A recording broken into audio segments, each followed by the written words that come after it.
you know. I was driving Lamborghinis, sipping super dry martinis, and the tiniest bikinis on a yacht, but I was depressed. But at the same time, like I said, in me, you know, I'm 56 years old. Damn!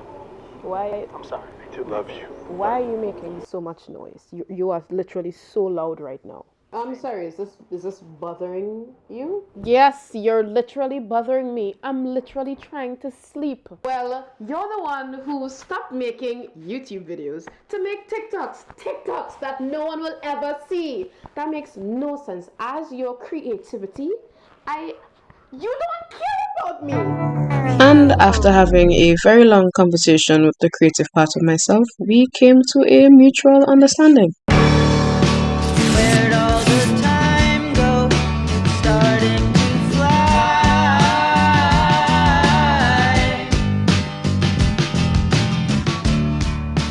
See how And action. Hey guys, it's Shanna. Welcome back to my YouTube channel. Now, I know that I've been gone for a hot minute. I want to say a hot minute, I mean like a year, and that's okay because I'm back. And as you can see from my new introduction, this is not my final video, but this is one of my final semester. Now, originally when I started my YouTube channel, I was at the beginning of my university life at the University of Southern Caribbean. Now I'm at the end because I'm going into my final year, and I decided to properly document my final years. I'm not going to go into where I've been and what I've been doing with my life, no. Instead, I'm going to be giving you all some tips on how to do well this semester. Now, school is about to start back, or it just started back, or it's starting, it has started. And every semester, I kind of usually do the same thing, where like I kind of put myself in a mental frame to do well for the semester. And I'm going to share with you guys some tips that I do that could probably help you, because school is tough sometimes, and that's okay. So let's get straight into the video. So my first tip is to customize your workspace. Now, if you're like me and you're doing school online, most likely you'll be looking at the same four walls for the entire semester. And personally, I find it really encouraging if the room that you're in kind of reflects the energy you want to bring to the table for this semester. And how can you customize your workspace, Shana? Thanks for asking. So there are three really simple ways where you can customize your own workspace. And how I do it is I do it through, for example, number one is I do it through motivational quotes. Now, you yourself can go on the internet. You can type in something really scholarly like motivational quotes to take me through the semester. See what comes up. Usually, or what might come up, is a Pinterest board. You click on the Pinterest boards, you look through all of the quotes, and you pick one that you think is most applicable to you. And then you print it, you save it, you do whatever you can to get that physically in your hand, and then you stick it up somewhere where you would see it. You could write it. Sometimes I write it out because that ink, honey. Now, the second way you can customize your workspace, and I do this every single semester, it's kind of habitual. You can create a personal calendar. This is what I mean by a personal calendar. I hope that you all can see this. So what I usually do is, can you see this here?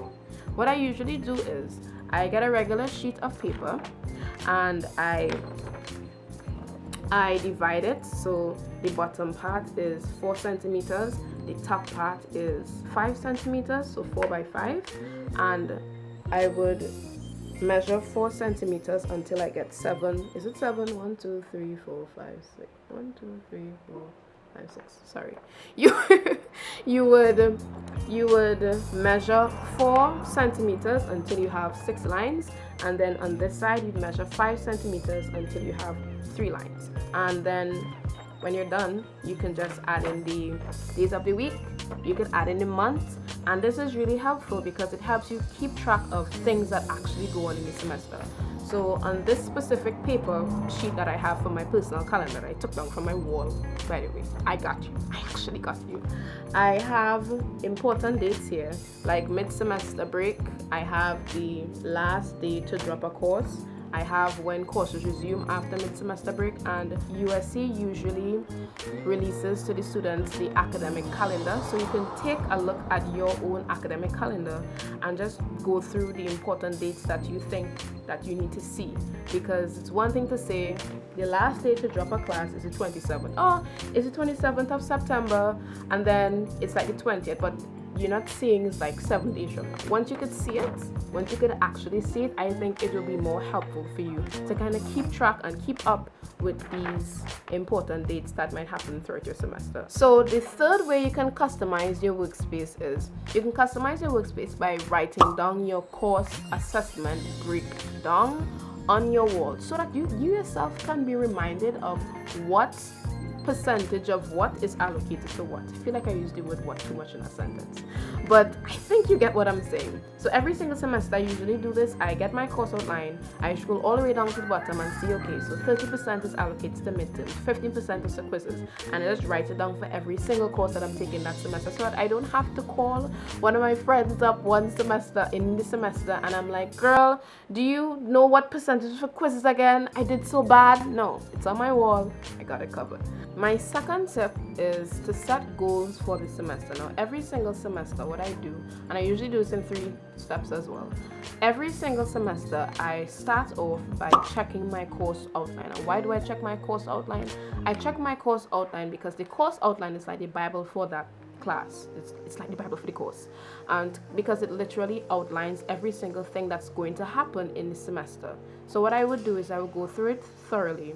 I would take out all of the assignments that I have, also put it on a piece of paper because I'm a very visual person, and just kind of pull out the dates and the weeks that those assignments are due to kind of keep track of it in here and on a piece of paper, because once I see something, I'm like, okay, this has to be done this week. The second thing that I do, which is probably a bad thing, but it's not like a bad thing, it's just like a slightly bad thing. You know that one saying where it's all like, you don't judge a book by its cover? Well, that's exactly what you're going to do. So for the course that I'm doing, I would take the list of the names of all of the courses that I'm doing. I would look at the name of the course and I would be like, okay, French, I'll probably get a B in French because I can't speak French. Like I would do that. So what I would usually do is I would give myself an average grade that I think I might get in the course just by looking at the name of the course, and I'll just put it next to the course itself. So if I have French, I'll say B. If I have another course, I'll say B or A. That's how I would do it. So what you do is you kind of set like average that you think that you would do based on your own abilities as a person, because you know yourself the best.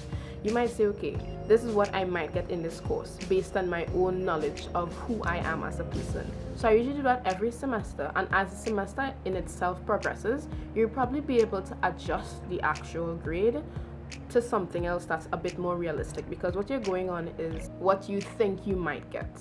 What you think you might get can sometimes be different from what you actually are going to get. And the third way you can set your goals for this semester is, and I find this one really, really helpful. I find all of them really helpful to think about it. The third one is you can have some shortcuts. Now, if you're operating from home, you're at home, let's say realistically, you forget that you have a class or you fall asleep and you wake up really late.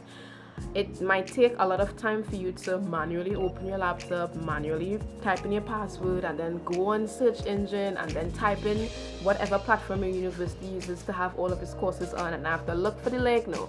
What you can do is you can copy all of your Zoom links and just paste it onto a sticky note, the sticky note app on your laptop, or you can copy and paste it onto the notes app on your phone so that you can have it on hand just in case you need to get into class really quickly, because class is about to start in a minute, or class started 15 minutes ago and you don't want to go through the hassle of opening multiple things in order to get into the class. It'd just be really easy, I think, if you have all of your links in one place and after copy it and then paste it into Google and just go straight into the Zoom meeting. Okay, now my third tip, which you've probably heard multiple times, but I'm just going to say it again. The third tip that I have is to complete your assignments early.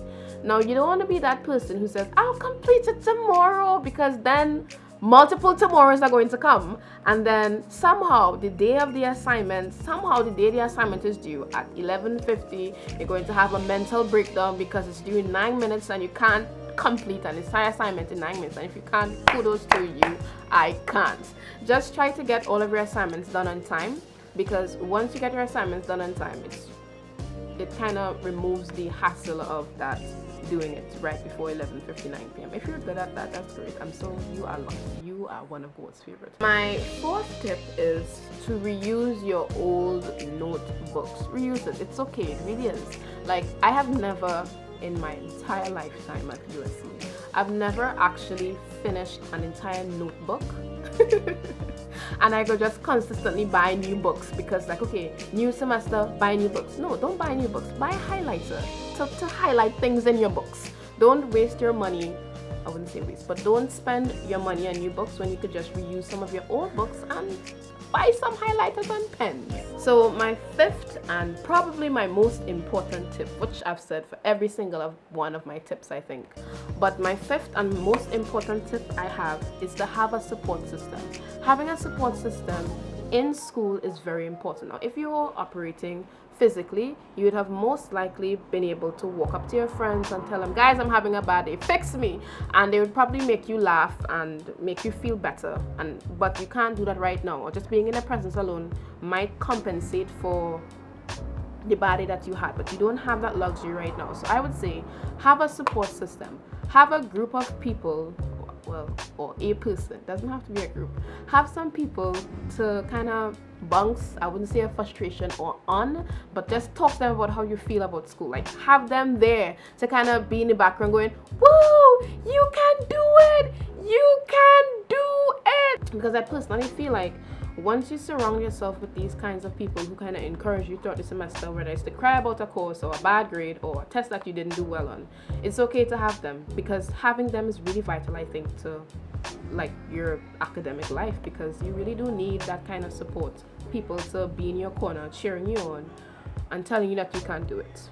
That's really important. In my actual life, I have like a whole group on my phone.